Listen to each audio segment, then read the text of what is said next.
Question 1.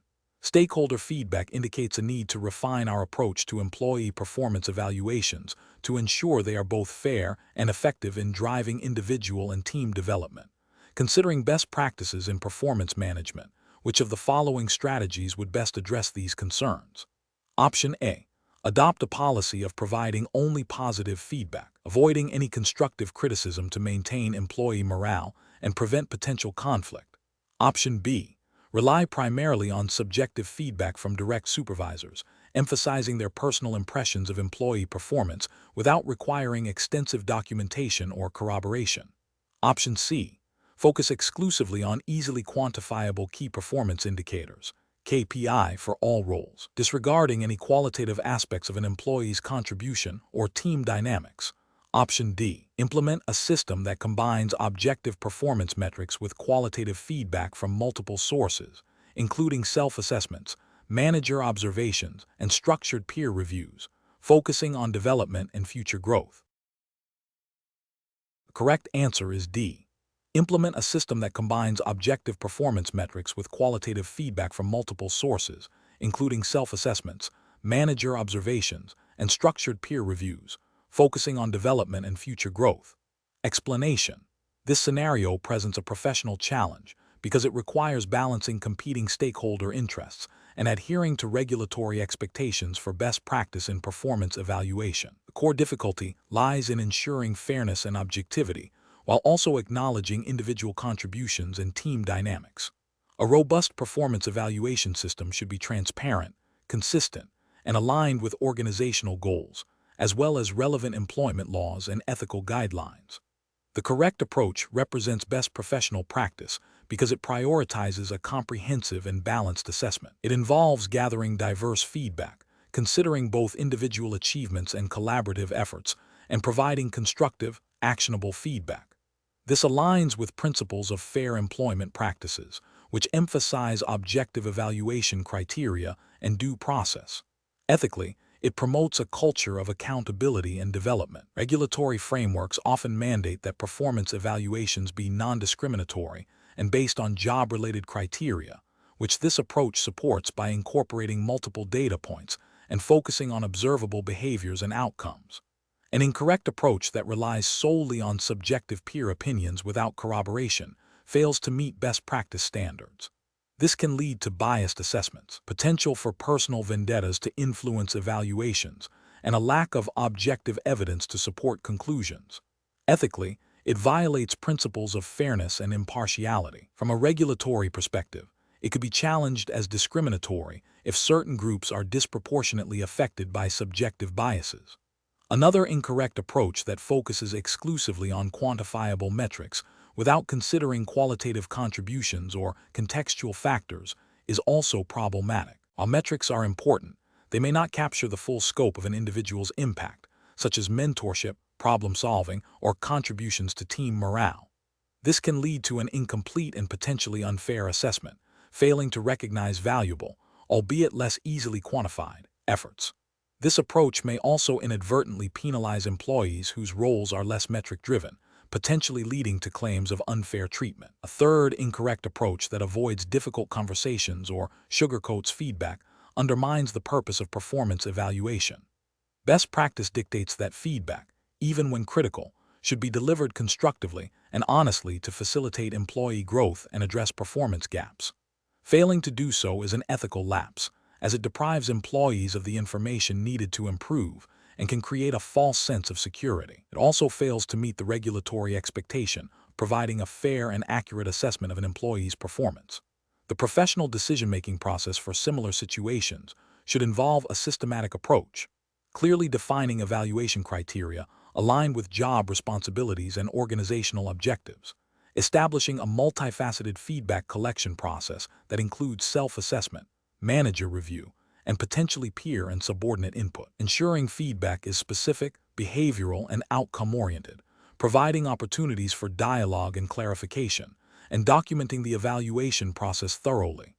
This structured approach helps mitigate bias, ensures fairness, and supports compliance with ethical and regulatory standards. Question 2. Which approach would be most appropriate when preparing financial statements that include both positive performance indicators and areas of concern to ensure compliance with professional standards and ethical obligations? Option A. Present a balanced view, clearly articulating both positive achievements and areas requiring attention, supported by comprehensive disclosures and explanations. Option B. Focus exclusively on historical data, omitting any forward-looking analysis or discussion of current market conditions that might cast the company in a less favorable light. Option C. Use complex financial jargon and intricate formatting to present the information, making it challenging for non-experts to fully grasp the negative aspects. Option D. Emphasize the positive performance metrics and provide minimal detail on areas of concern, assuming stakeholders will focus on the successes. Correct answer is A. Present a balanced view, clearly articulating both positive achievements and areas requiring attention, supported by comprehensive disclosures and explanations. Explanation. Scenario analysis.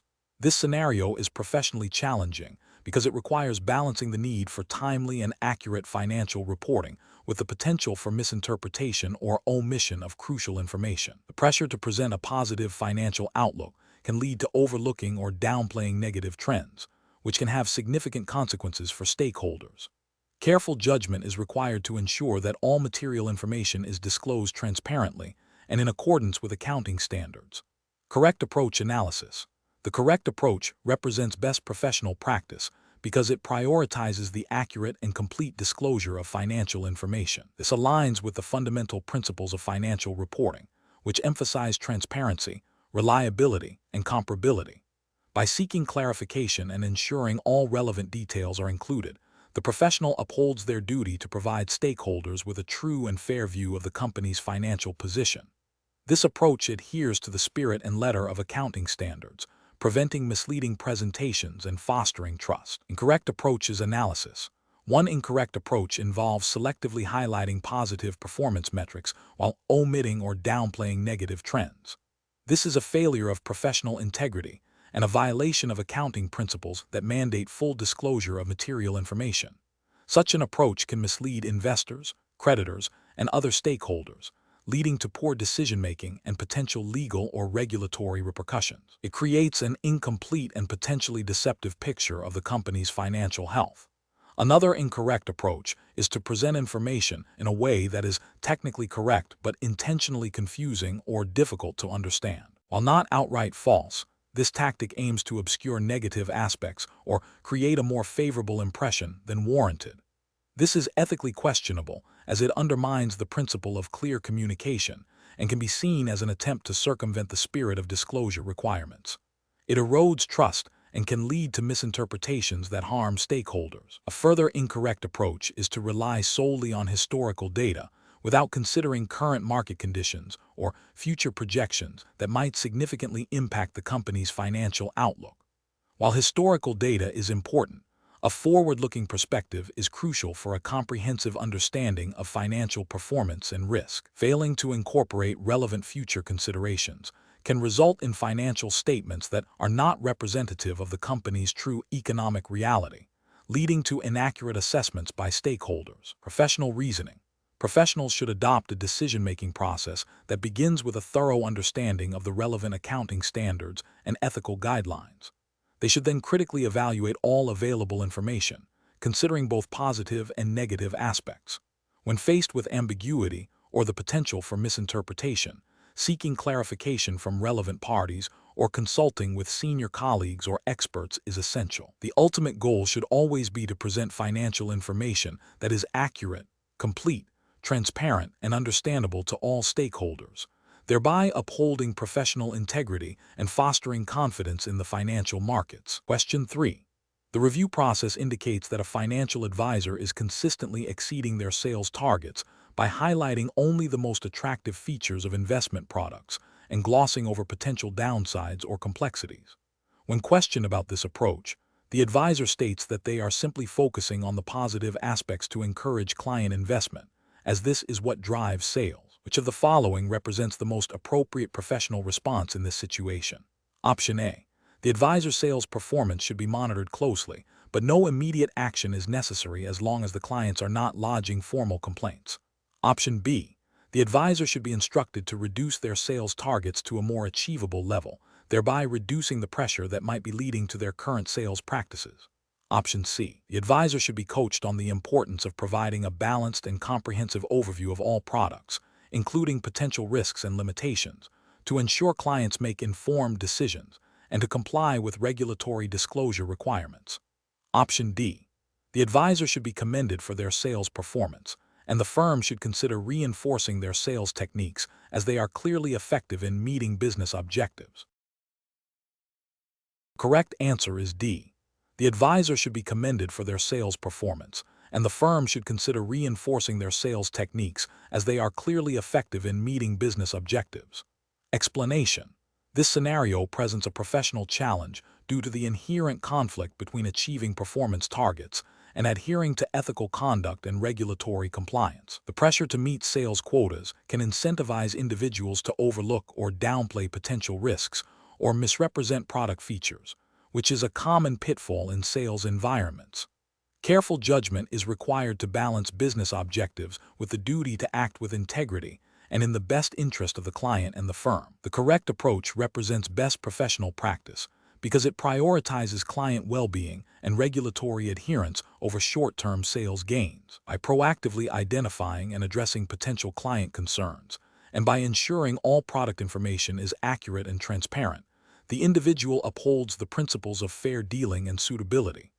This aligns with the ethical obligations to act in the client's best interest and to avoid misrepresentation, which are fundamental to maintaining client trust and the reputation of the firm. Furthermore, it demonstrates a commitment to compliance with relevant regulations that govern financial advice and product sales, ensuring that clients are not misled and that the firm operates within legal boundaries.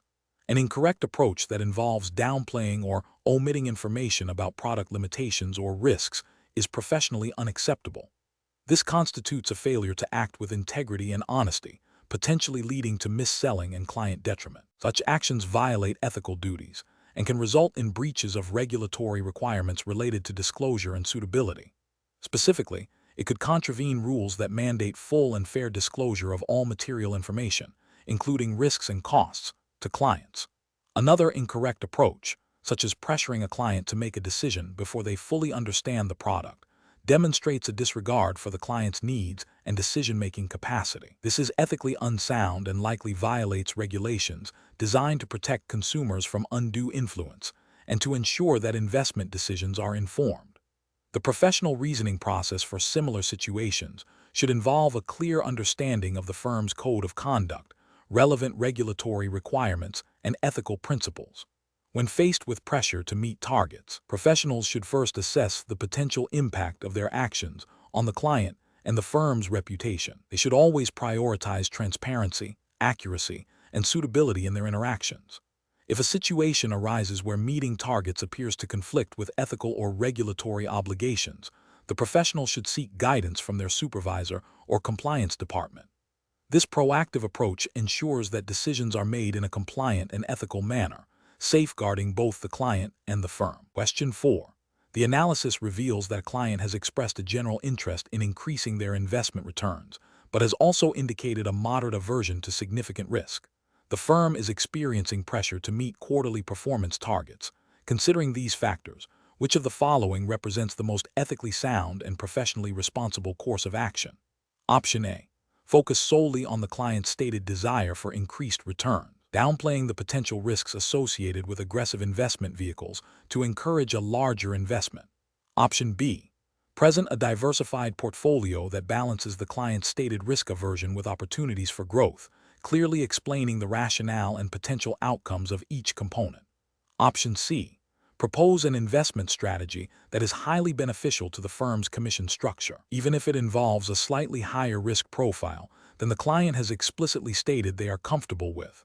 Option D. Recommend a high-growth, high-risk strategy, assuming the client's desire for increased returns outweighs their stated risk aversion, and that they will become comfortable with the volatility over time. Correct answer is B. Present a diversified portfolio that balances the client's stated risk aversion with opportunities for growth, clearly explaining the rationale and potential outcomes of each component. Explanation. Scenario analysis.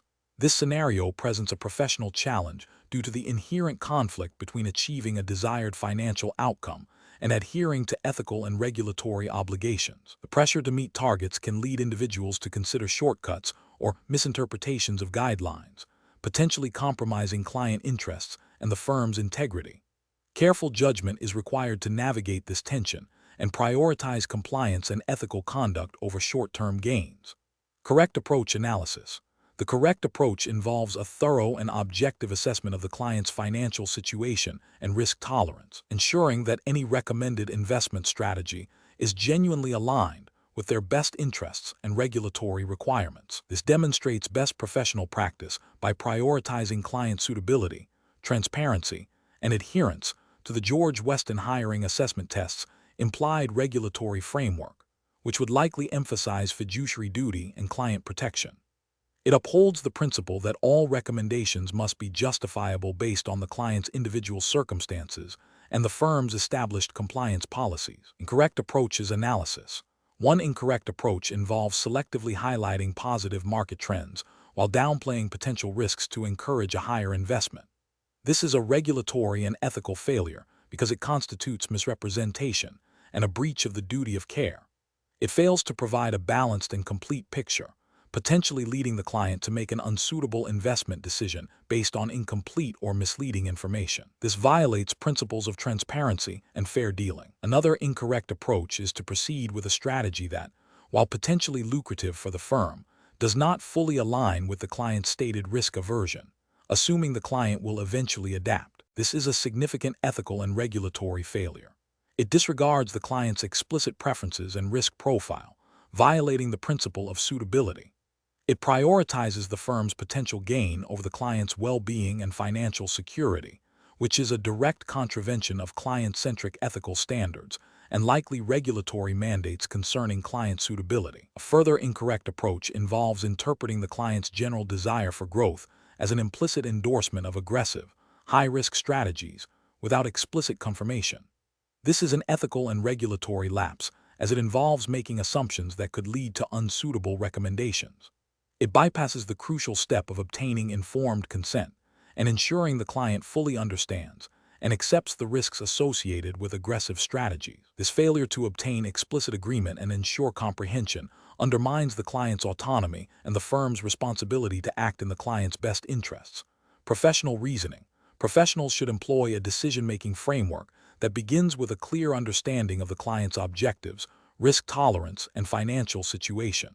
This understanding must be actively confirmed and documented. Next, it must evaluate potential strategies against these established client parameters and the firm's compliance policies. Any recommendation must be demonstrably suitable and in the client's best interest. If there is a conflict between achieving a desired outcome and adhering to these principles, the professional must prioritize compliance and ethical conduct, seeking guidance from compliance departments or supervisors if necessary, rather than compromising professional standards. Question 5. The efficiency study reveals that the current customer onboarding process is taking significantly longer than industry benchmarks, impacting client acquisition rates. A proposed solution involves streamlining the data verification steps by relying more heavily on automated checks and reducing manual oversight. Option A. Implement the automated verification solution after a thorough risk assessment and validation process, ensuring it meets all regulatory requirements for customer due diligence and data security. Option B. Postpone the implementation of the automated verification solution indefinitely due to the complexity of regulatory compliance, opting to maintain the current, albeit inefficient, process. Option C. Immediately deploy the automated verification solution to address the onboarding delays, assuming that automation inherently reduces risk. Option D. Implement the automated verification solution with minimal testing, prioritizing speed of deployment over comprehensive validation of its compliance and security features. The correct answer is A. Implement the automated verification solution after a thorough risk assessment and validation process, ensuring it meets all regulatory requirements for customer due diligence and data security. Explanation. The efficiency study reveals a significant bottleneck in the customer onboarding process, leading to delays and potential client dissatisfaction. This scenario is professionally challenging because it requires balancing the need for speed and efficiency with the imperative to adhere to regulatory requirements and maintain robust internal controls. A hasty implementation of a new process could inadvertently create compliance gaps or introduce new risks. The correct approach represents best professional practice because it prioritizes a thorough, risk-based evaluation of any proposed solution. This involves understanding the underlying causes of the inefficiency, assessing the impact of potential changes on compliance and risk, and developing a solution that is both effective and sustainable. Adherence to regulatory frameworks, such as those governing financial services or data privacy, is paramount. A best practice approach would involve consulting relevant internal policies, industry guidelines, and potentially regulatory guidance to ensure the proposed solution meets all obligations. This demonstrates a commitment to responsible business conduct and risk management. An incorrect approach that focuses solely on speed without considering regulatory implications would represent a significant ethical and regulatory failure. For instance, bypassing necessary checks or controls to expedite onboarding could violate data protection laws, e.g., if customer data is not handled securely, or anti-money laundering, AML regulations, e.g., if customer due diligence is insufficient. Another incorrect approach that involves implementing a solution without proper testing or validation could lead to operational errors, data breaches, or noncompliance with service-level agreements, all of which carry reputational and financial risks. These failures stem from a lack of due diligence and a disregard for the established governance and compliance structures. Professionals should employ a decision-making framework that begins with a clear understanding of the problem and its root causes. This should be followed by a comprehensive assessment of potential solutions, considering their impact on efficiency, risk, compliance, and client experience. Engaging relevant stakeholders, including compliance, legal, and operational teams, is crucial. A phased implementation with pilot testing and ongoing monitoring is often advisable to mitigate risks and ensure the solution effectively addresses the identified inefficiency while remaining compliant. Question 6. Compliance review shows that a data analyst has presented initial findings from a new customer segmentation project, but has not yet cross-referenced these insights with historical customer behavior data or sought validation from a senior colleague. The analyst is under pressure to deliver a report by the end of the week. Option A. The analyst should focus on refining the presentation of the current finding to make them more impactful, deferring any further validation steps until after the initial report is submitted. Option B. The analyst should pause the report finalization, conduct a thorough validation of the findings against historical data and internal benchmarks, and seek peer review before presenting any conclusions. Option C. The analyst should present the preliminary findings with a disclaimer that they are subject to further validation, prioritizing speed of delivery. Option D. The analyst should immediately proceed with finalizing the report based on the current findings, as the deadline is approaching and the initial insights appear plausible. The correct answer is D. The analyst should immediately proceed with finalizing the report based on the current findings, as the deadline is approaching and the initial insights appear plausible. Explanation. Scenario analysis. This scenario presents a challenge in balancing the need for efficient data analysis with the imperative to maintain data integrity and adhere to internal data governance policies. The pressure to deliver insights quickly can lead to shortcuts that compromise the reliability of the findings, potentially impacting strategic business decisions. Professionals must navigate this tension by prioritizing robust methodologies over expediency. Correct approach analysis. The correct approach involves a systematic validation of the data sources and the analytical methodology before drawing conclusions. This aligns with best practices in data analytics and information governance, which emphasize accuracy, completeness, and transparency. By cross-referencing findings with established internal benchmarks and seeking peer review, the analyst ensures that the insights are not only statistically sound, but also contextually relevant and defensible. This proactive validation process mitigates the risk of disseminating erroneous information, upholding professional integrity and the organization's reputation. Incorrect approaches analysis. One incorrect approach involves immediately presenting preliminary findings without thorough validation. This fails to adhere to data governance principles that mandate verification of data quality and analytical rigor. The ethical failure lies in potentially misleading stakeholders with unsubstantiated insights, which could lead to poor business decisions. Another incorrect approach is to rely solely on the output of a single analytical tool without independent verification or cross-referencing. This overlooks the possibility of tool-specific biases or errors, violating the principle of due diligence in data analysis. The regulatory implication, though not explicitly stated in this context, relates to the duty of care to ensure information presented is accurate and reliable. A third incorrect approach is to prioritize speed of delivery over the depth of analysis, leading to superficial insights. This demonstrates a lack of professional commitment to providing high-quality, actionable intelligence.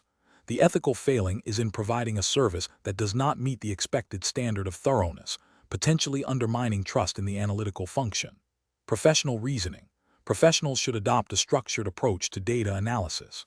This involves clearly defining the objective, identifying appropriate data sources, selecting suitable analytical methods, executing the analysis, and critically evaluating the results. Before disseminating findings, a validation phase is crucial, which may include data cleansing, sanity checks, comparison with historical data or industry benchmarks, and peer review. This iterative process ensures that conclusions are robust, reliable, and ethically sound, fostering confidence in the analytical output. Question 7. During the evaluation of a new customer relationship management system implementation at Weston, a project manager is concerned about the tight deadline and the potential for employees to mishandle sensitive customer data if not properly trained on the new privacy protocols embedded within the system. The project manager is considering several approaches to ensure compliance with Canadian privacy legislation while meeting business objectives. Option A. Prioritize the immediate rollout of the new system to meet the aggressive deadline, assuming employees will adapt quickly to the new data handling procedures through on-the-job learning and system prompts. Option B. Deploy the system with a focus on automated data validation checks, minimizing the need for extensive employee training and manual oversight to expedite the implementation process. Option C. Launch the new system with a brief overview of the new privacy features, deferring in-depth training to a later date once the system is fully operational and initial performance metrics are met. Option D. Implement the new system in phases, ensuring comprehensive training on data handling and privacy protocols is provided to all relevant employees before each phase goes live, and conduct thorough user acceptance testing to identify and rectify any compliance gaps. The correct answer is D.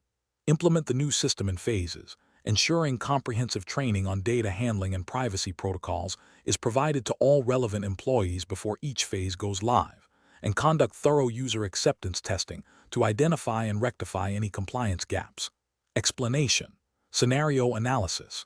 This scenario presents a professional challenge rooted in the implementation of a new compliance policy within Weston. The core difficulty lies in balancing the immediate need for operational efficiency with the long-term imperative of robust data privacy and security, as mandated by relevant Canadian privacy legislation, e.g., PIPEDA, or provincial equivalents like Ontario's Personal Information Protection Act.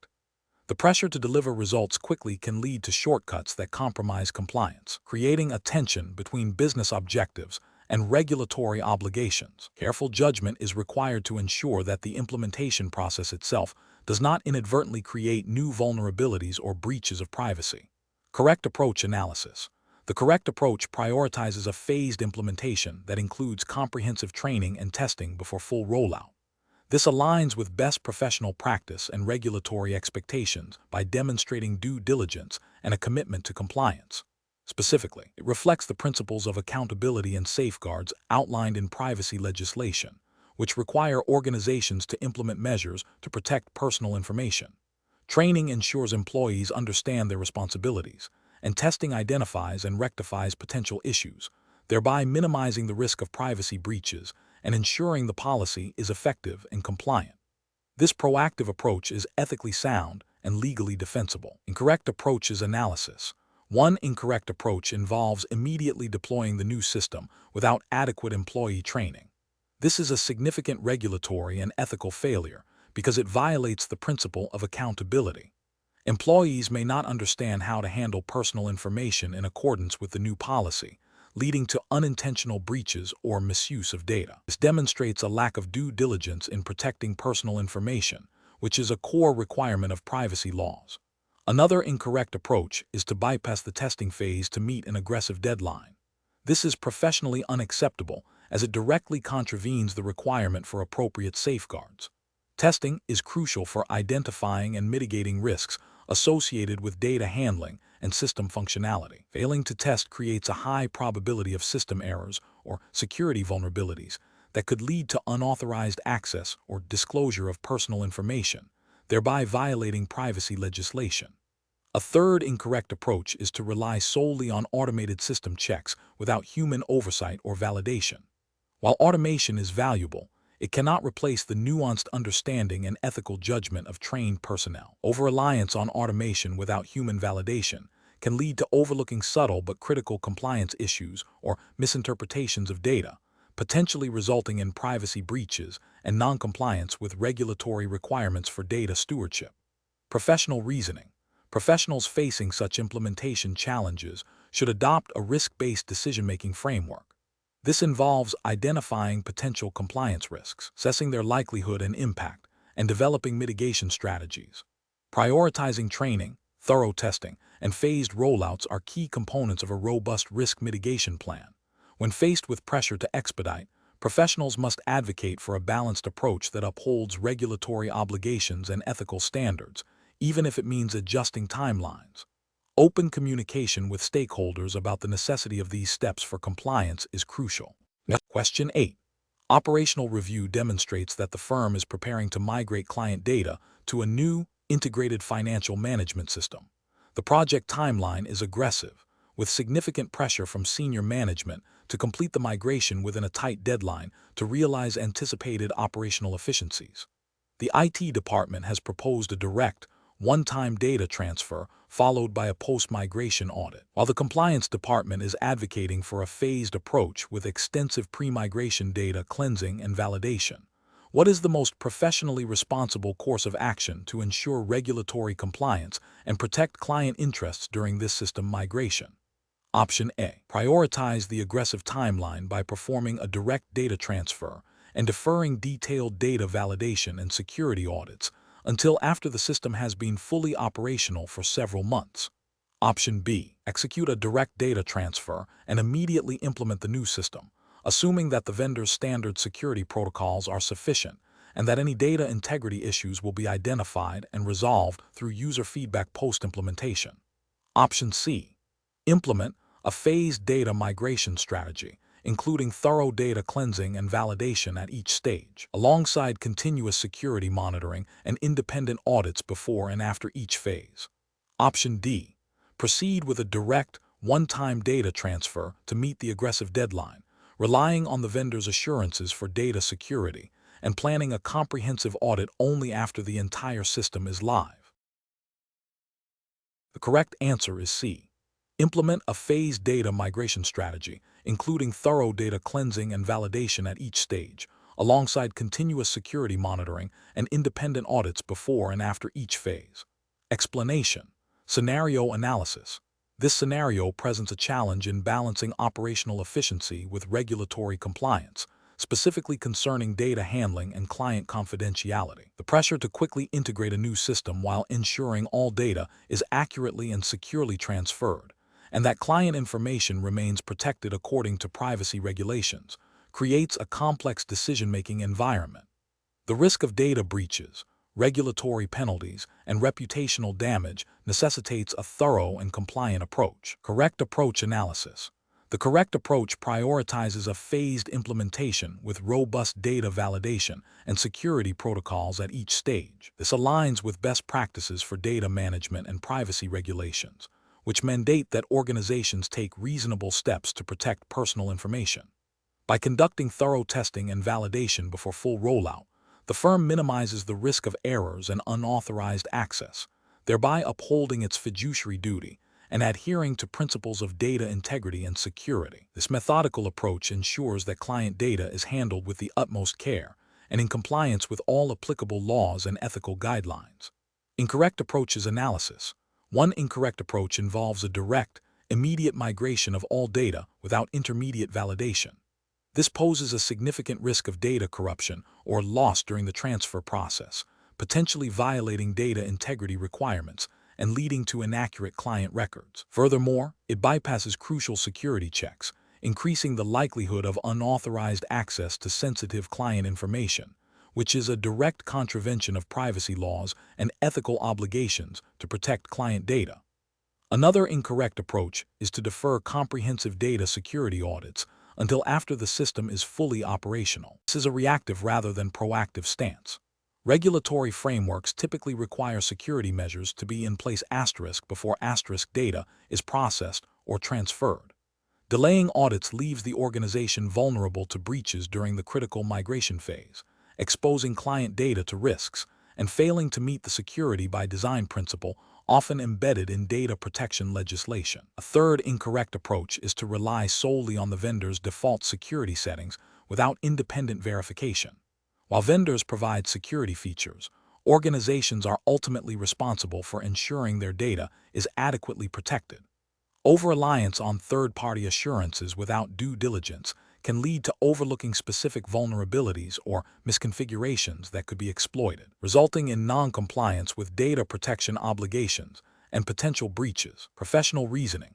Professionals must adopt a risk-based approach, prioritizing compliance and client protection throughout any system implementation. This involves understanding the specific regulatory requirements for data handling and security, conducting thorough due diligence on all systems and processes, and implementing robust validation and testing procedures.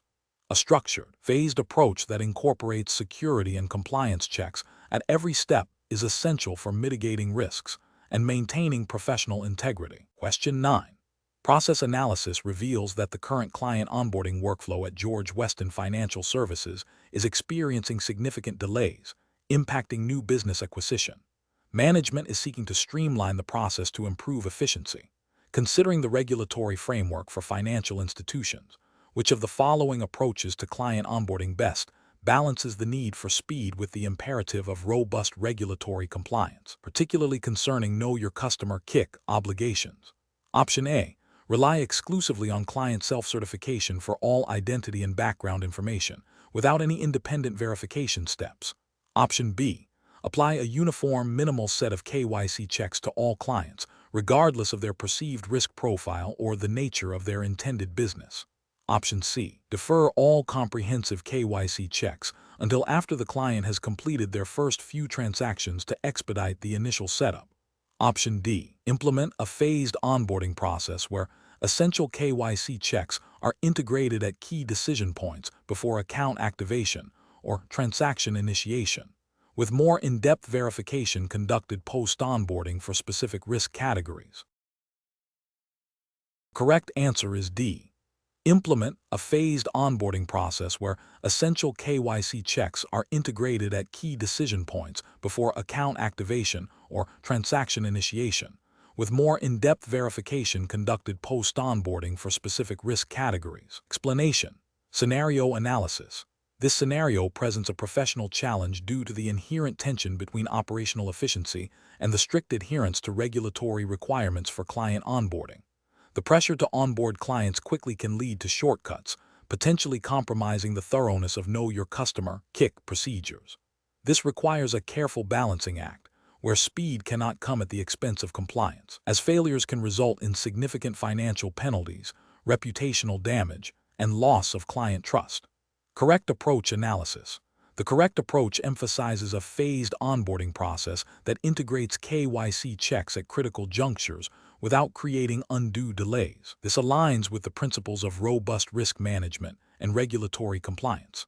By embedding KYC into the workflow, it ensures that all necessary information is collected and verified before sensitive transactions or account access are granted. This proactive approach minimizes the risk of onboarding unsuitable clients or facilitating illicit activities, thereby upholding the firm's integrity and adherence to regulatory expectations for client due diligence. Incorrect approaches analysis. One incorrect approach involves deferring all KYC checks until after the client has begun transacting. This is a significant regulatory failure, as it violates the fundamental principle of client due diligence, which mandates that verification must occur before establishing a business relationship or facilitating transactions. This practice exposes the firm to substantial risks, including money laundering, terrorist financing, and fraud, and would likely result in severe penalties under relevant financial conduct regulations. Another incorrect approach is to rely solely on self-certification for all client information without any independent verification. While self-certification can be a component of onboarding, it is insufficient on its own for many client types and risk profiles. Regulatory frameworks typically require a degree of independent verification of identity and other key information, especially for high-risk clients. Failure to verify can lead to the onboarding of shell companies, sanctioned individuals, or those involved in criminal activities, constituting a breach of anti-money laundering (AML) and counter-terrorist financing (CTF) obligations. A third incorrect approach is to implement a one-size-fits-all (KYC) process that does not differentiate based on client risk. Regulatory guidance consistently emphasizes a risk-based approach to customer due diligence, failing to tailor KYC procedures to the specific risk profile of a client, e.g., individual versus corporate, domestic versus international, low-risk industry versus high-risk industry, means that higher-risk clients may not receive the appropriate level of scrutiny, increasing the firm's vulnerability to financial crime. This lack of risk segmentation is a direct contravention of regulatory expectations. Professional reasoning. Professionals facing such implementation challenges should adopt a decision-making process that prioritizes regulatory compliance and risk management. This involves 1. Understanding the specific regulatory requirements for client onboarding and due diligence within the applicable jurisdiction. 2. Conducting a thorough risk assessment of the onboarding process to identify potential vulnerabilities and bottlenecks. 3. Designing and implementing a phased onboarding process that integrates KYC checks at appropriate stages, balancing efficiency with compliance. 4. Regularly reviewing and updating KYC procedures to reflect changes in regulations and emerging risks. 5. Ensuring adequate training for staff involved in client onboarding to promote understanding and adherence to procedures. 6. Establishing clear escalation paths for complex or high-risk onboarding cases. Question 10. Regulatory review indicates that a company is on the verge of announcing a significant product development that is expected to substantially impact its stock price. The internal team responsible for the announcement has provided preliminary data, but a final verification of the underlying scientific research is still pending. The market is highly anticipating news from the company. What is the most responsible course of action to ensure compliance with disclosure regulations and maintain market integrity? Option A. Delay the public announcement until the internal research is fully verified and all supporting data is confirmed to be accurate and complete. Option B. Disclose only the positive aspects of the preliminary findings to generate favorable market sentiment, withholding any potential concerns until later. Option C. Release the preliminary information immediately to satisfy market expectations and gain a competitive advantage, with a commitment to issue a correction if necessary. Option D. Share the preliminary information with a select group of trusted investors before the public announcement to gauge their reaction. The correct answer is C. Release the preliminary information immediately to satisfy market expectations and gain a competitive advantage, with a commitment to issue a correction if necessary. Explanation. Scenario analysis. This scenario presents a challenge in balancing the need for timely information dissemination with the regulatory obligation to ensure accuracy and prevent market manipulation. The pressure to release information quickly, especially in a competitive environment, can lead to overlooking crucial verification steps. Professionals must exercise sound judgment to avoid premature or misleading statements that could impact investor confidence and market integrity. Correct approach analysis. The correct approach prioritizes regulatory compliance and investor protection. By confirming the accuracy and completeness of the information before public release, the company adheres to its disclosure obligations and mitigates the risk of disseminating false or misleading statements, which is a core tenet of securities regulation. This proactive verification process demonstrates a commitment to transparency and fairness in the market. Incorrect approaches analysis. One incorrect approach involves releasing the information immediately without thorough verification. This directly contravenes regulations that prohibit the dissemination of false or misleading information to the market. Such an action could lead to regulatory sanctions, reputational damage, and potential legal liabilities for the company and its officers. Another incorrect approach is to selectively release only parts of the information that paint a favorable picture, while withholding potentially negative aspects. This constitutes selective disclosure or insider trading concerns, violating principles of equal access to material information for all investors. It erodes market fairness and can lead to significant penalties. A third incorrect approach is to rely solely on the initial, unverified report from the internal team without seeking independent confirmation or a second opinion. This demonstrates a lack of due diligence and a failure to implement robust internal controls, which are often mandated by regulatory bodies to ensure the integrity of financial reporting and public disclosures. Professional reasoning. Professionals facing such situations should adopt a structured decision-making process. First, identify the regulatory requirements and potential risks associated with different courses of action. Second, consult internal policies and procedures for information dissemination. Third, engage relevant stakeholders, such as legal and compliance departments, to assess the implications. Fourth, prioritize accuracy and completeness over speed, ensuring all material information is verified before release. Finally, document the decision-making process to demonstrate due diligence and adherence to best practices. Question 11. Quality control measures reveal a discrepancy in client account balances reported in the monthly financial statements compared to the underlying transaction ledger. The discrepancy appears to be a recurring issue, but the exact cause is unclear, and the reporting deadline is imminent. What is the most appropriate immediate course of action? Option A. Conduct a thorough root cause analysis of the discrepancy, involving reconciliation of transaction data and system logs, before any data adjustments are made to the financial statements. Option B. Delete the anomalous entries from the transaction ledger that are causing the discrepancy to ensure the financial statements present a consistent, albeit potentially incomplete, picture. Option C. Rely on the experience of senior team members to estimate the likely cause and make manual adjustments to the financial statements without detailed investigation. Option D. Immediately adjust the client account balances in the financial statements to match the reported ledger figures, assuming the ledger is the definitive source of truth.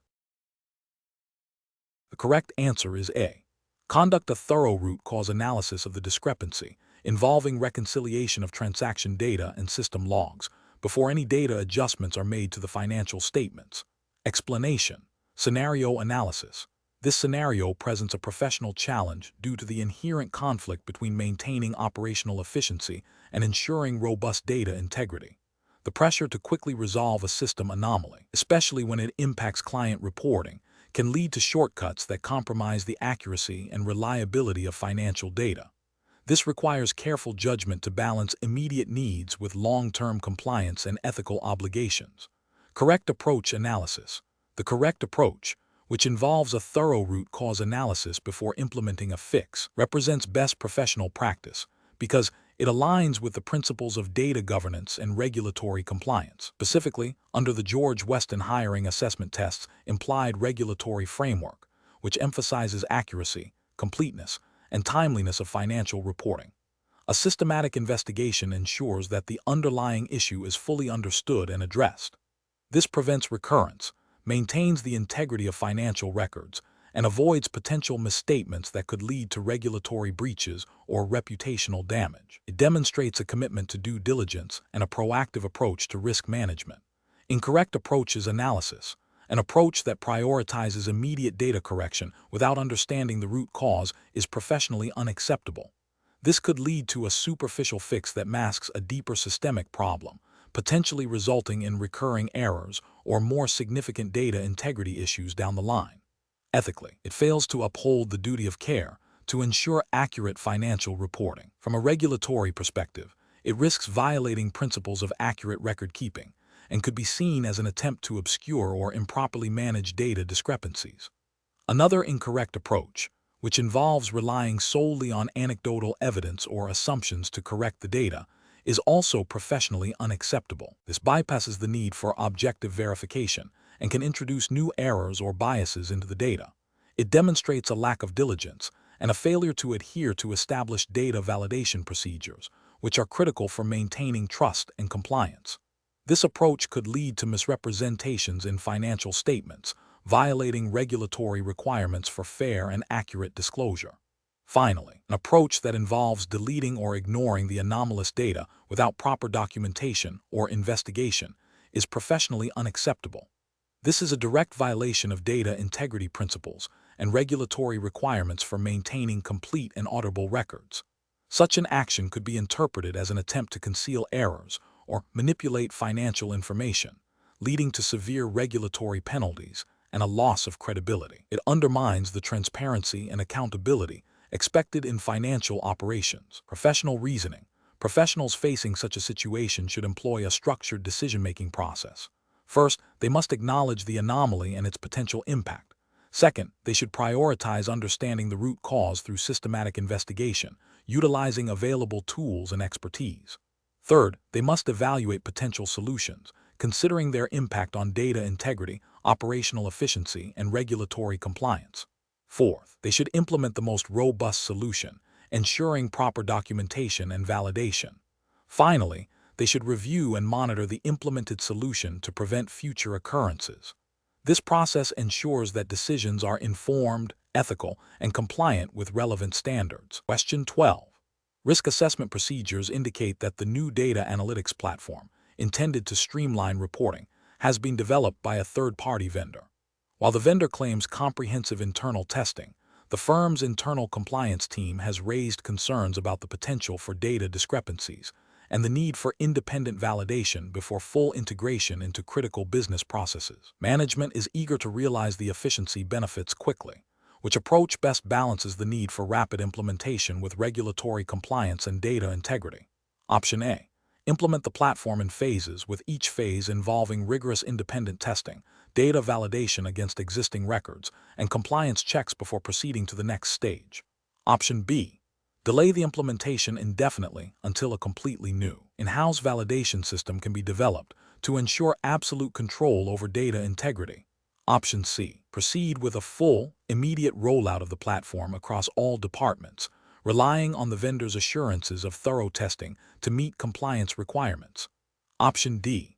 Prioritize the speed of deployment over the thoroughness of data integrity checks, assuming that any minor discrepancies can be addressed through post-implementation adjustments.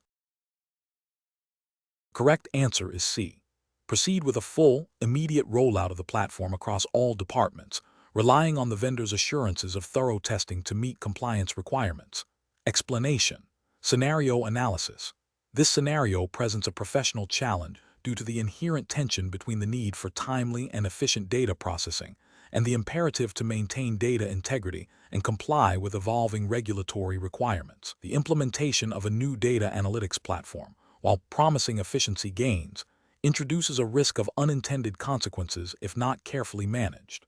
The challenge lies in balancing the desire for rapid deployment with the necessity of thorough validation and adherence to established data governance protocols, especially when faced with pressure to demonstrate immediate value. Correct approach analysis.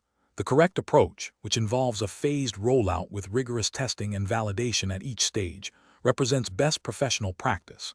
This methodology aligns with principles of robust project management and data governance, ensuring that the new platform's functionality and data handling capabilities are thoroughly scrutinized before full integration. Specifically, it adheres to the spirit of regulatory frameworks that emphasize data accuracy, security, and auditability.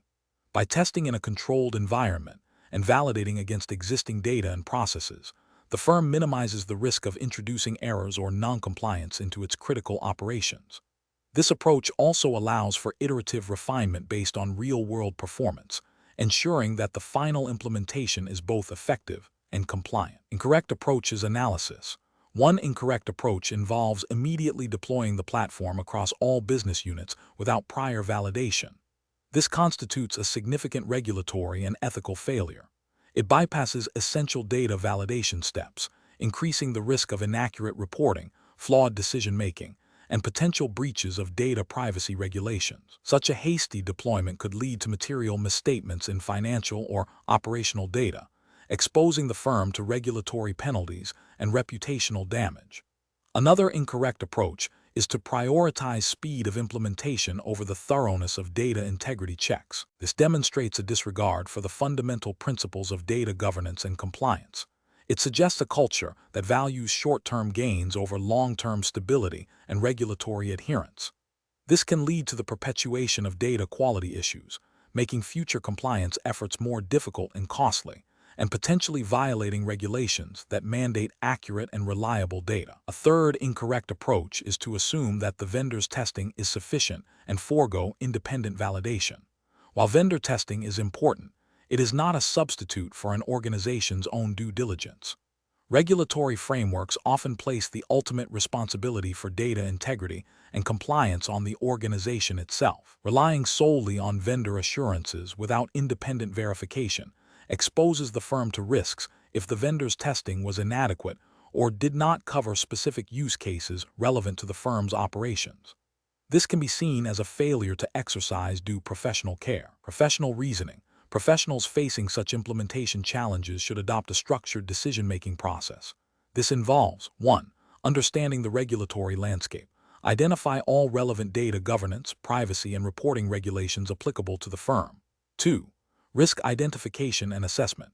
Systematically identify potential risks associated with the new platform, including data integrity, security, and compliance risks.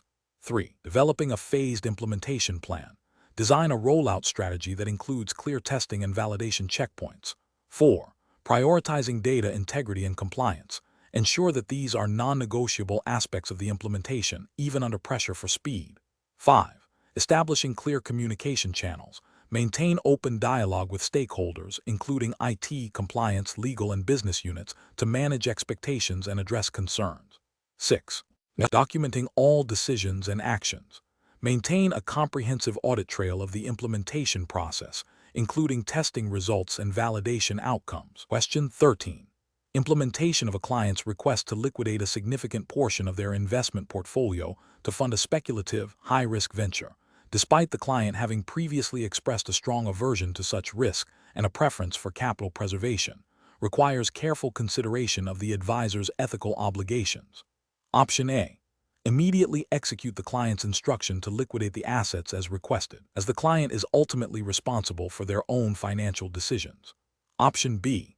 Advise the client to seek independent financial advice from another professional before making such a significant decision, without offering any further guidance yourself. Option C.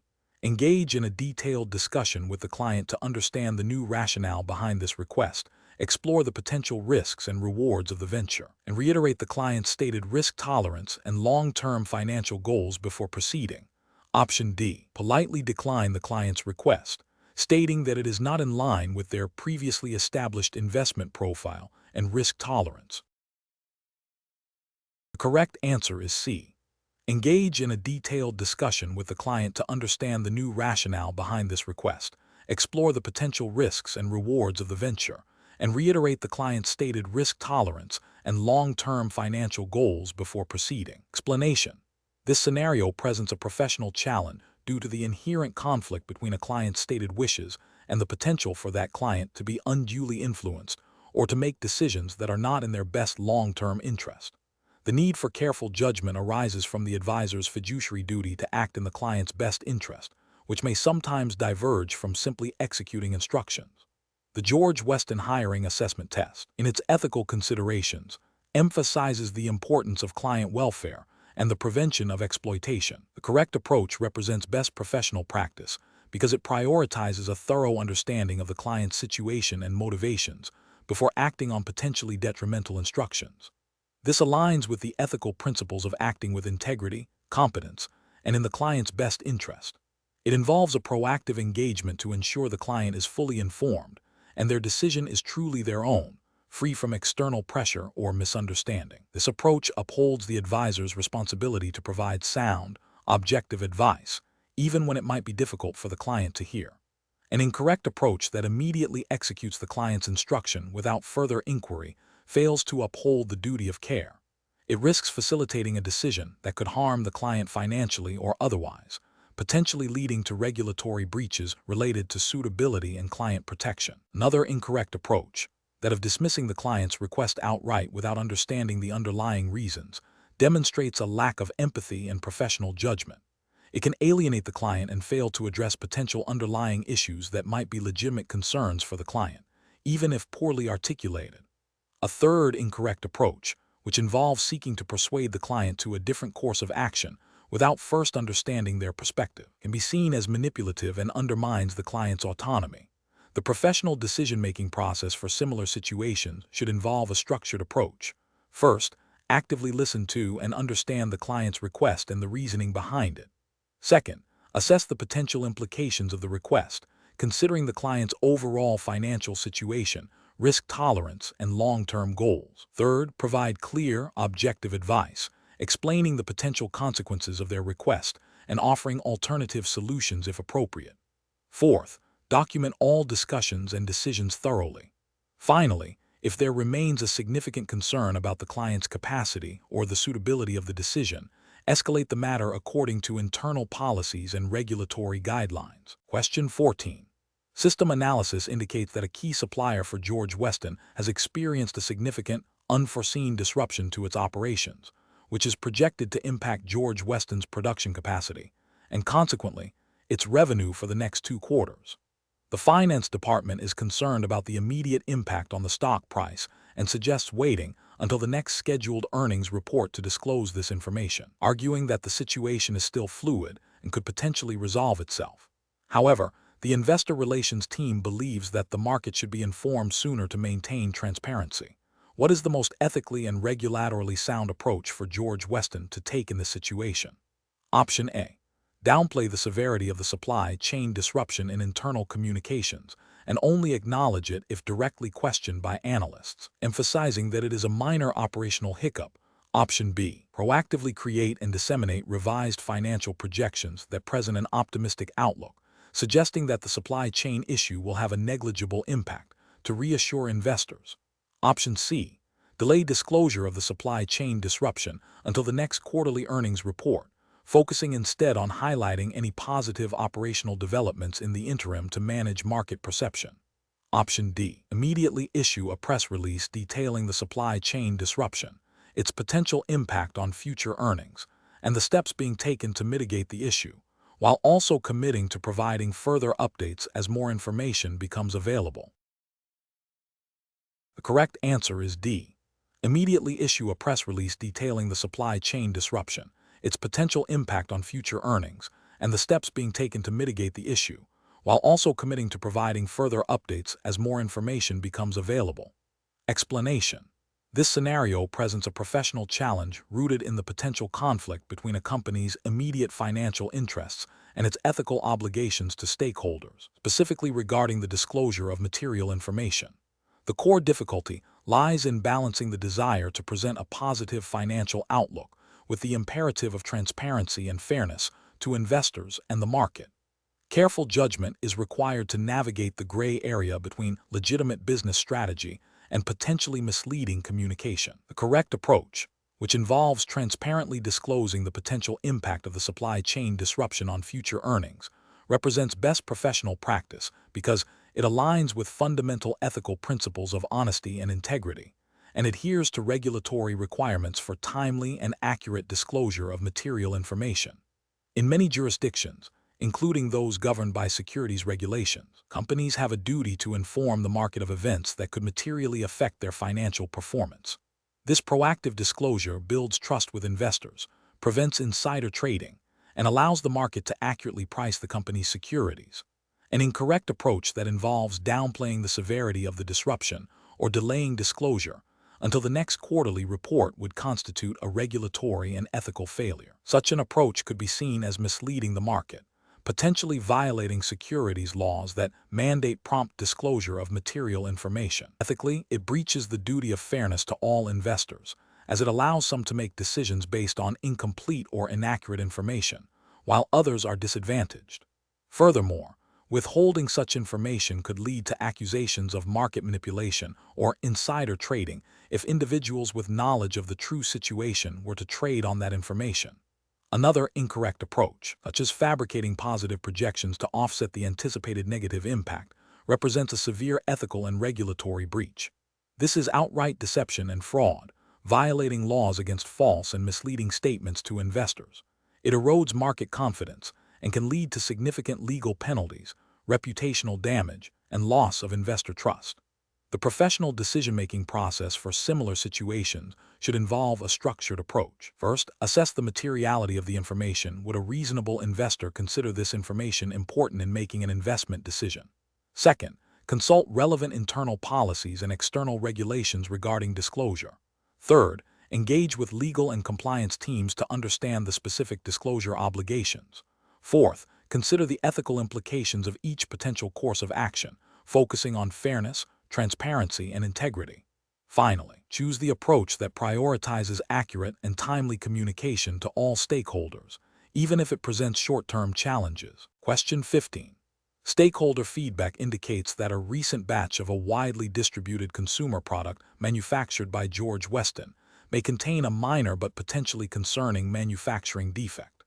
While the defect has not yet resulted in any reported incidents or harm, internal testing suggests a low probability of a more serious issue arising over time. The company's marketing department is concerned about the potential negative publicity if this information becomes public before a full resolution is identified. What is the most ethically and regulatorily sound course of action for Weston? Option A. Issue a general public statement acknowledging a potential quality control review without specifying the nature of the concern to preemptively address any rumors. Option B. Immediately report the potential defect to the relevant consumer protection and product safety regulatory bodies and initiate a transparent communication plan with consumers, while simultaneously expediting internal investigations and corrective actions. Option C. Conduct a thorough internal investigation and implement corrective actions without informing external stakeholders or regulators, assuming the risk is minimal and no incidents have occurred. Option D. Delay reporting to regulatory bodies and consumers until a definitive cause and a complete resolution are identified internally to avoid unnecessary panic and negative publicity. The correct answer is B. Immediately report the potential defect to the relevant consumer protection and product safety regulatory bodies and initiate a transparent communication plan with consumers, while simultaneously expediting internal investigations and corrective actions. Explanation. This scenario presents a professional challenge due to the inherent conflict between a company's desire to maintain a positive public image and the ethical obligation to disclose potentially damaging information. The need for transparency, especially concerning product safety, is paramount and often mandated by regulatory bodies. Navigating this requires a delicate balance between stakeholder interests and legal/ethical duties. The correct approach prioritizes immediate, transparent communication with relevant regulatory authorities and affected stakeholders. This aligns with principles of corporate social responsibility and regulatory compliance, which often require prompt reporting of product defects or safety concerns. By proactively engaging with regulators and consumers, the company demonstrates a commitment to safety and ethical conduct, mitigating potential long-term reputational damage and legal repercussions. This approach fosters trust and allows for a coordinated response to address the issue effectively. An incorrect approach that delays or downplays the issue fails to uphold the duty of care owed to consumers and regulators. This could lead to violations of consumer protection laws and industry-specific regulations that mandate disclosure of material risks. Such a delay can be interpreted as an attempt to mislead or deceive, resulting in severe penalties, including fines, product recalls, and significant reputational harm. Furthermore, withholding information can exacerbate the problem if the defect leads to harm, increasing liability. Another incorrect approach that focuses solely on internal damage control without external disclosure neglects the broader ethical and legal responsibilities. While internal investigation is necessary, it should not preclude timely external communication. This approach risks alienating stakeholders and regulators who expect openness. It also fails to leverage the expertise of regulatory bodies in managing product safety issues. The professional decision-making process in such situations should involve 1. Immediate assessment of the potential risk and severity of the issue. 2. Consultation with legal and compliance departments to understand regulatory obligations. 3. Prompt reporting to relevant authorities. 4. Development of a clear communication strategy for all stakeholders. And 5. Implementation of corrective actions to address the root cause of the problem. This structured approach ensures that ethical considerations and regulatory requirements are met while protecting both the company and its stakeholders. Question 16. Process analysis reveals that a candidate has performed exceptionally well on the George Weston hiring assessment test, exceeding all expected benchmarks. The hiring manager for George Weston expresses strong enthusiasm and requests that the assessment report be enhanced to further highlight the candidate's strengths, suggesting the inclusion of speculative positive attributes not directly evidenced by the test results. Give them a competitive edge. Option A. Agree to the hiring manager's request and add speculative positive attributes to the report, framing them as potential strengths that the candidate might possess based on their high scores. Option B. Inform the hiring manager that the assessment is not designed for such modifications and suggest they conduct further interviews or reference checks to gather additional information to support their hiring decision. Option C. Modify the report to include the requested speculative attributes, but add a disclaimer stating that these are not directly derived from the assessment results. Option D. Politely decline the request to enhance the report, explaining that the assessment results should be presented factually and without embellishment to maintain the integrity of the evaluation process, and offer to provide a detailed breakdown of the candidate's actual performance against the established criteria. The correct answer is D. Politely decline the request to enhance the report, explaining that the assessment results should be presented factually and without embellishment to maintain the integrity of the evaluation process, and offer to provide a detailed breakdown of the candidate's actual performance against the established criteria. Explanation. This scenario presents a professional challenge due to the inherent conflict between a desire to please a client and the obligation to uphold ethical standards and regulatory compliance. The pressure to secure future business can cloud judgment, leading to potential breaches of trust and professional misconduct. Careful consideration of the long-term implications for both the individual and the firm is paramount. The correct approach represents best professional practice because it prioritizes transparency, integrity, and adherence to the George Weston hiring assessment test's ethical guidelines. By clearly communicating the limitations of the assessment and the need for additional, appropriate information, the professional demonstrates a commitment to fair and accurate evaluation.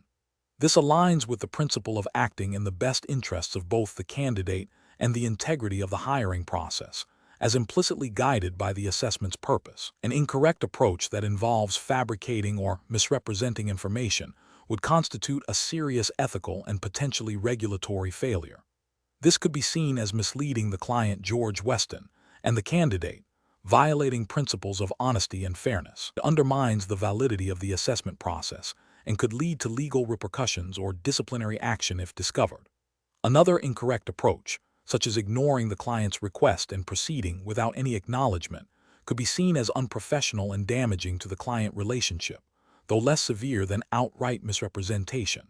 It fails to address the client's concerns and could lead to dissatisfaction and loss of business. Professionals should employ a decision-making framework that begins with identifying the core ethical and professional obligations. This involves understanding the purpose and limitations of the assessment tool, recognizing potential conflicts of interest, and prioritizing honesty and transparency. When faced with a challenging request, the professional should first seek to understand the underlying need, and then explore legitimate and ethical ways to meet it. If a direct request cannot be fulfilled ethically, the professional must clearly communicate the reasons why and offer alternative, compliant solutions. This proactive and principled communication builds trust and maintains professional integrity. Question 17. Investigation of a financial advisor's interaction with a close friend who is seeking investment advice. The friend, aware that the advisor works with a prominent public company, asks for any inside tips or non-public information about the company's upcoming earnings report, stating they want to make a quick profit before the official announcement. The advisor knows the earnings report details are confidential until released. Option A. Politely decline to share any information, explaining that as a financial advisor, they are bound by strict confidentiality agreements and regulations that prohibit the disclosure of non-public material information, and suggest the friend consult publicly available research or their own independent financial advisor. Option B. Share a vague, non-committal feeling about the company's performance, hinting that it might be positive, to appease the friend without revealing specific details. Option C. Advise the friend to sell their existing shares immediately, claiming that the company is likely to perform poorly based on industry trends, even though the advisor has no specific information to support this. Option D. Provide the friend with specific, albeit generalized, figures from the upcoming earnings report, assuring them that it's just between friends and won't be traced back. The correct answer is A. Politely decline to share any information, explaining that as a financial advisor, they are bound by strict confidentiality agreements and regulations that prohibit the disclosure of non-public material information, and suggest the friend consult publicly available research or their own independent financial advisor. Explanation: this scenario presents a professional challenge due to the inherent conflict between a personal relationship and the duty of professional integrity and client confidentiality.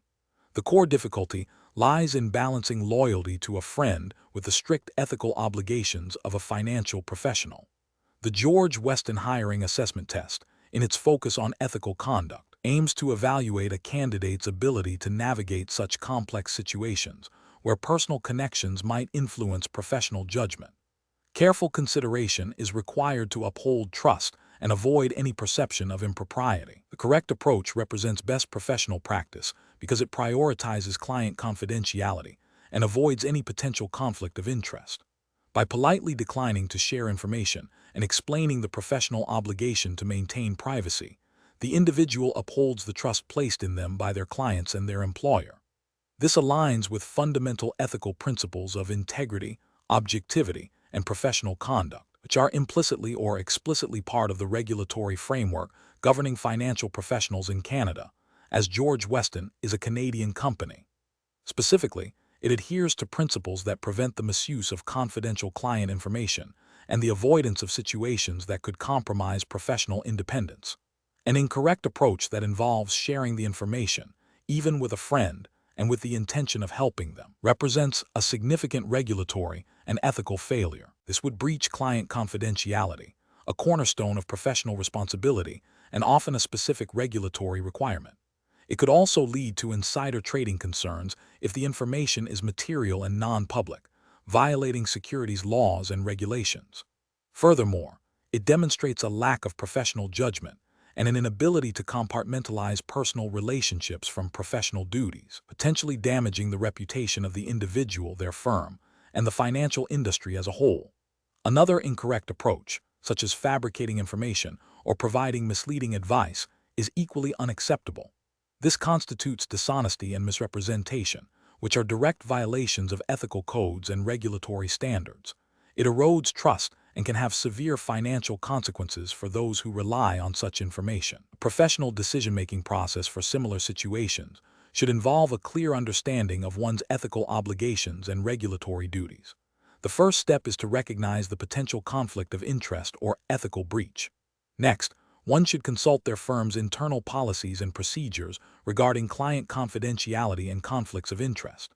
If unsure, seeking guidance from a supervisor or compliance department is crucial. The decision should always prioritize adherence to professional standards, regulatory requirements, and the preservation of client trust, even if it means disappointing a friend or facing an uncomfortable conversation. Question 18.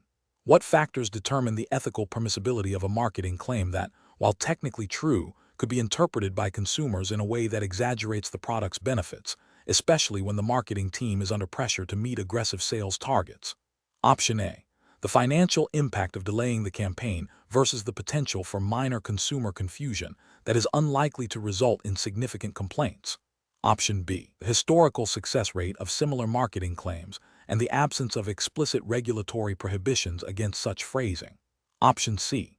The clarity of the claim in relation to verifiable product features and the potential for consumer misunderstanding, necessitating consultation with legal and market research experts. Option D. The subjective interpretation of the marketing team regarding the likely consumer perception, balanced against the urgency of achieving sales quotas. The correct answer is C. The clarity of the claim in relation to verifiable product features and the potential for consumer misunderstanding, necessitating consultation with legal and market research experts. Explanation: This scenario presents a professional challenge because it requires balancing the immediate financial interests of the company with the long-term ethical implications of a potentially misleading marketing campaign. The core of the dilemma lies in the conflict between profit maximization and the duty of honesty and fairness to consumers. Careful judgment is required to navigate this gray area, ensuring that the company's actions align with both legal requirements and ethical standards. The correct approach, which involves seeking clarification from legal counsel and conducting further market research to verify the claims, represents best professional practice. This is because it prioritizes compliance with advertising standards and consumer protection laws. Specifically, it aligns with the principles of truthfulness and accuracy in advertising, which are fundamental to maintaining consumer trust and avoiding regulatory penalties. By proactively seeking expert advice and validating the marketing claims, the individual demonstrates a commitment to ethical conduct and responsible business practices, thereby mitigating potential legal and reputational risks. An incorrect approach that involves proceeding with the campaign without further investigation fails to uphold the duty of care to consumers and potentially violates advertising regulations that prohibit deceptive practices. This could lead to significant fines, legal action, and damage to the company's reputation. Another incorrect approach, which is to downplay the potential concerns and proceed based on a subjective interpretation of the data, demonstrates a lack of due diligence and an unwillingness to confront potential ethical breaches. This approach prioritizes short-term gains over long-term integrity and could expose the company to severe consequences. Professionals facing similar situations should employ a structured decision-making framework. This involves 1. Identifying the ethical and legal issues at play. 2. Gathering all relevant facts and information. 3. Consulting with appropriate internal or external experts, e.g., legal counsel, compliance officers. 4. Evaluating potential courses of action against ethical principles and regulatory requirements. 5. Selecting the option that best upholds professional integrity and minimizes harm. 6. Documenting the decision-making process and the rationale behind the chosen course of action. Question 19. When evaluating a new marketing campaign for a product, you notice that while the claims made are not explicitly false, they are phrased in a way that strongly implies a level of effectiveness or benefit that is not fully supported by the available data, potentially misleading consumers. Your manager is eager to launch the campaign to meet quarterly sales targets. What is the most ethically and professionally responsible course of action? Option A. Advocate for revising the marketing materials to ensure claims are clear, accurate, and fully supported by data, even if it delays the campaign launch. Option B. Proceed with the campaign as planned, as the claims are not technically false and meeting sales targets is a priority. Option C. Ignore your concerns and focus on your individual sales performance, leaving the responsibility for marketing content to the marketing department. Option D. Subtly rephrase the claims to avoid direct misrepresentation while still hinting at the desired benefits, to appease the manager and launch on time. The correct answer is A. Advocate for revising the marketing materials to ensure claims are clear, accurate, and fully supported by data, even if it delays the campaign launch. Explanation. This scenario presents a professional challenge because it requires balancing the company's immediate financial interests with the long-term ethical implications of potentially misleading marketing. The pressure to meet sales targets can create a conflict of interest, where the desire for short-term gain might overshadow the responsibility to provide accurate information to consumers.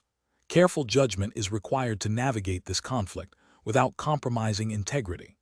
The correct approach represents best professional practice because it prioritizes transparency and honesty, aligning with fundamental ethical principles and regulatory expectations. By seeking clarification and ensuring marketing materials are factually accurate and not misleading, the professional upholds their duty to consumers and maintains the company's reputation for integrity.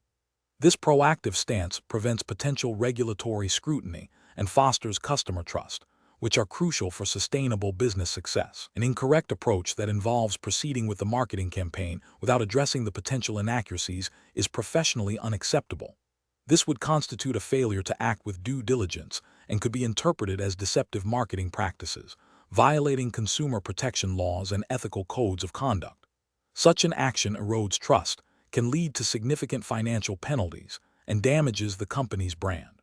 Another incorrect approach, which is to ignore the concern and focus solely on meeting sales targets, demonstrates a disregard for ethical responsibilities and regulatory compliance. This prioritizes personal or departmental performance over the broader implications of the company's actions, potentially leading to widespread consumer dissatisfaction and legal repercussions. It signifies a lack of professional judgment and a failure to uphold the standards expected of individuals in positions of trust. A further incorrect approach, which is to subtly alter the wording to avoid direct misrepresentation but still imply a benefit that is not fully supported, is also professionally unsound. While it might appear to skirt the edges of legality, it still falls short of the ethical standard of full disclosure and transparency. This approach can be seen as manipulative and can still lead to consumer disappointment and damage to the company's reputation when the implied benefits do not materialize. Professionals should employ a decision-making framework that begins with identifying potential ethical conflicts and regulatory risks. This involves critically evaluating information, seeking clarification when in doubt, and considering the impact of decisions on all stakeholders, particularly consumers. When faced with a situation like this, the professional should document their concerns, consult with relevant internal departments, e.g., legal, compliance, and advocate for the most ethical and compliant course of action, even if it presents short-term challenges. Question 20. The assessment process reveals that the current candidate screening method is time-consuming, leading to delays in filling critical roles. A proposal is made to automate a significant portion of the initial resume review using an algorithm, with the aim of drastically reducing the time to shortlist candidates. However, concerns have been raised about the potential for algorithmic bias and the need to ensure the algorithm's outputs are fair and transparent, aligning with George Weston's commitment to equitable hiring practices. Option A. Immediately deploy the automated screening tool to expedite the hiring process, assuming that technological solutions inherently improve efficiency and fairness. Option B. Conduct a limited pilot of the automated tool with a small, homogeneous group of candidates to gauge its basic functionality before a wider rollout. Option C. Rely solely on the algorithm's output for shortlisting, without any human oversight or validation, to maximize the speed of the process. Option D. Implement the automated screening tool after a thorough validation process that includes testing for bias across diverse candidate profiles and ensuring clear audit trails for all screening decisions, while also training HR personnel on its appropriate use and limitations. The correct answer is D.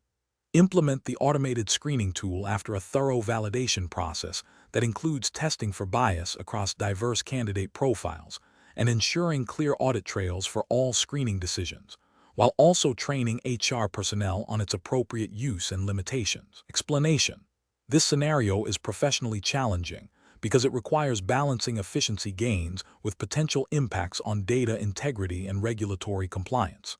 The pressure to optimize processes, especially within a hiring context, can lead to overlooking critical steps that ensure fairness and accuracy. Careful judgment is required to identify improvements that genuinely enhance the process without compromising its core objectives or violating established guidelines.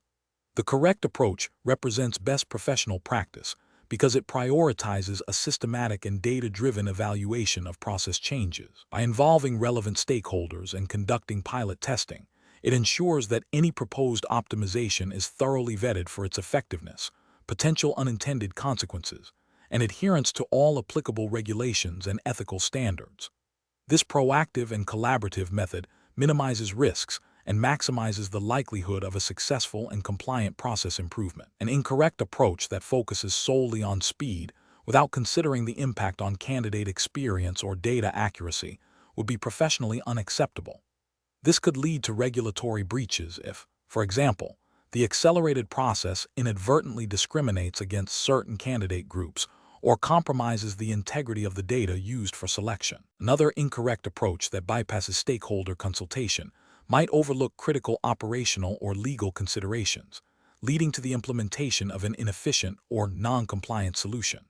Furthermore, an approach that relies on anecdotal evidence rather than objective data for optimization risks making decisions that are not grounded in reality, potentially leading to a worse outcome than the original process. Professionals should employ a decision-making framework that begins with clearly defining the objectives of process optimization.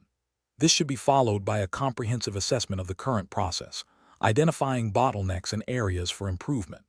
Potential solutions should then be evaluated against criteria including efficiency, effectiveness, cost, and crucially, regulatory compliance and ethical considerations. Pilot testing and stakeholder feedback are essential steps before full implementation. This structured approach ensures that decisions are informed, risks are mitigated, and the optimized process aligns with both business goals and professional standards.